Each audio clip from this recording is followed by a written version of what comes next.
বলা হয় সাহসীরা কখনো পিছু হটে না, কিন্তু আজ আমি আপনাদের এমন 3টি ব্রিজের গল্প শোনাতে যাচ্ছি যেখানে পা রাখার সাহস করতে বুকের পাঠা থাকা দরকার।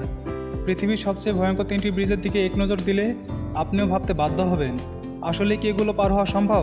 প্রথমে আছে পাকিস্তানের হোসাইনি হ্যাঙ্গিং ব্রিজ।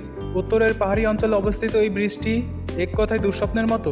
মাত্র কাঠের কয়েকটি পাত আর তার দিয়ে তৈরি এই ব্রিজটি ঝুলে আছে গভীর খাদের উপর। বাতাসে দুলতে থাকা ব্রিজটি পার হওয়া যেন প্রাণ হাতে নিয়ে চলা। তবে স্থানীয় বাসিন্দাদের জন্য এটি নিত্যদিনের বিষয়, আর পর্যটকদের জন্য এটি অ্যাডভেঞ্চারের সর্বোচ্চ পর্যায়। দ্বিতীয় ব্রিজটি হলো রয়্যাল গর্জ ব্রিজ, যা যুক্তরাষ্ট্রের কলোরাডোতে অবস্থিত। এই ব্রিজটি এতটাই উঁচু যে এর উপর দিয়ে হাঁটলে নিচের নদী এবং গভীর গর্জ দেখে আপনার মাথা ঘুরে যেতে পারে।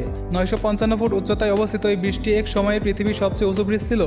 তবে এর সাথে সাথে ভয়ের কারণও রয়েছে। জোরে বাতাস হলে এই ব্রিজটি দুলতে শুরু করে, যা দুঃসাহসীদের জন্য একটি নতুন মাত্রা যোগ করে। আর 3 নম্বর ব্রিজটি হলো চীনের কুইংকুং ব্রিজ, যা বিশ্বের সবচেয়ে দীর্ঘ সাসপেনশন ব্রিজগুলির মধ্যে একটি। এই ব্রিজটি পাহাড়ের উপর দিয়ে বিস্তৃত, আর নিচে মেঘের সমুদ্র। আপনার মনে হবে যেন আপনি আকাশের মাঝে আসছেন।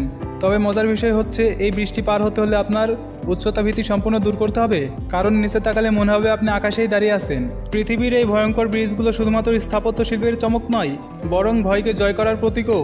তবে এগুলো পার হতে গেলে আপনাকে অবশ্যই সাহসী হতে হবে। আপনি কি সাহস করবেন এইসব ব্রিজে পা রাখতে? তা অবশ্যই কমেন্ট করে বলে যাবেন।